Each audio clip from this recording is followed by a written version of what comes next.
So, welcome to the next in our online series of messages brought to you by the Friends at Center Congregational Church. This is Reverend Tom Bentley, the pastor, hoping that these messages can help you in your journey of life. If you'd like to know more about Center Congregational Church, there'll be some information for you at the end of this video. So, thanks for spending time with us.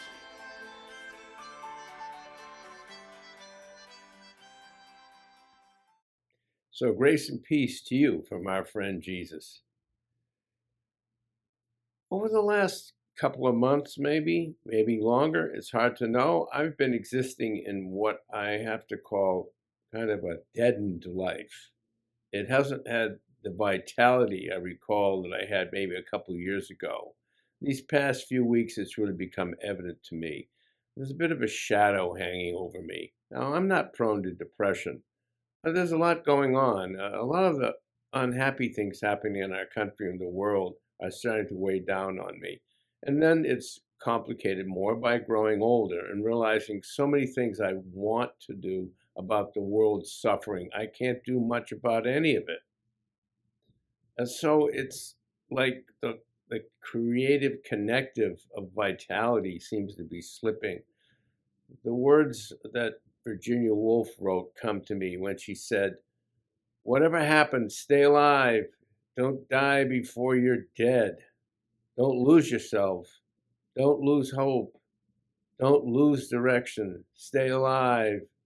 Stay alive with yourself, with every cell of your body, with every fiber of your skin." It's good coaching. There's different kinds of coaching, though, isn't there?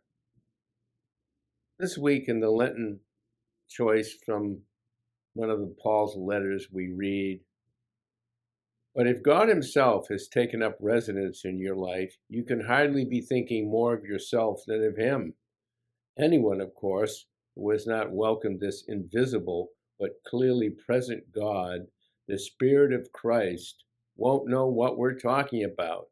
But for you who welcome him, in whom he dwells, even though you still experience all the limitations of sin, you yourself experience life on God's terms. It stands to reason, doesn't it, that if the alive and present God who raised Jesus from the dead moves into your life, he'll do the same thing in you that he did in Jesus, bringing you alive to himself. When God lives and breathes in you, and he does as surely as he did in Jesus, you are delivered from that dead life. With his Spirit living in you, your body will be as alive as Christ's. Now, right now in my deadness, I don't need more self. I need less. And this can happen through certain things that one can prayerfully do, particularly contemplative prayer, meditation, where the noise and rage of the made-up world begins to dissipate and the quietude of God begins to become present in mystery. God is constantly calling us to live into life, and the journey opens up if only we become intentional in our actions. To find that intentionality, we have to do this work, and we have to take in the teaching of the mystics. And they universally tell us that it's a gift to joyfully recognize and accept our own smallness, our own ordinariness. This is the true Christian maturity.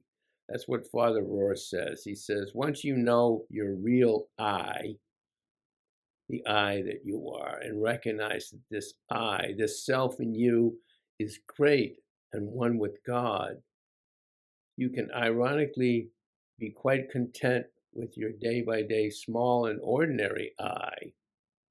There's no climbing of ladders necessary. Your own importance or dignity is already resolved once and for all and forever through Jesus, who loves you just the way you are. You don't have to add anything to it. And you really don't even have to take anything away. Father Rohr says it's a courageous thing to carry humbly this mystery of our own reality. So how do we dig ourselves out of this feeling of a deadly deadness of the soul, and it comes and goes.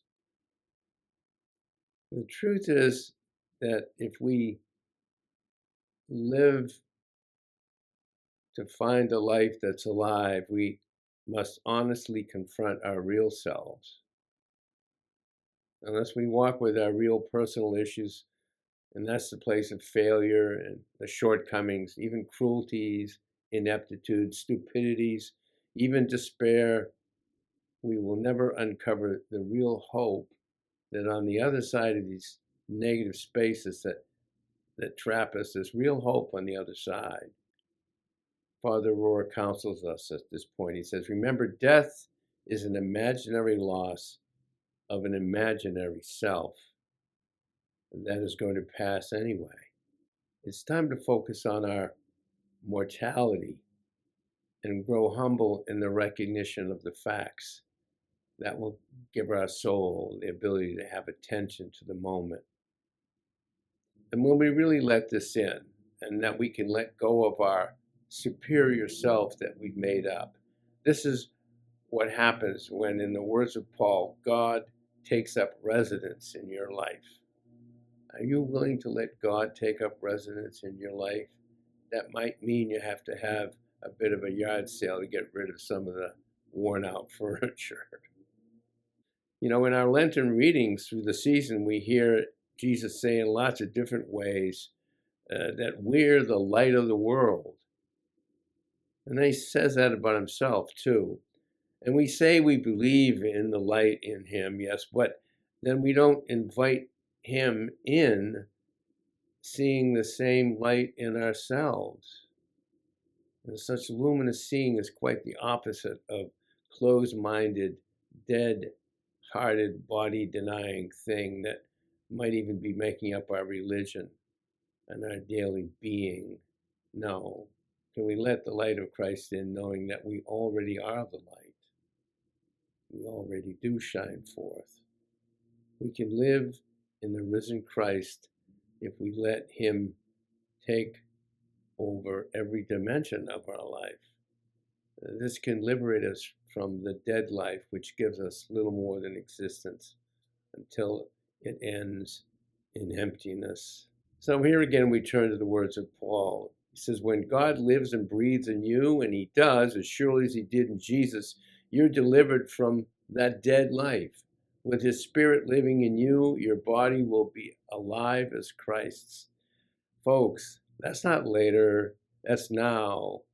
The promise is now, no matter how you feel, whether you're down or you're up or whatever. And this promise lives in whatever type of prayer our hearts prefer.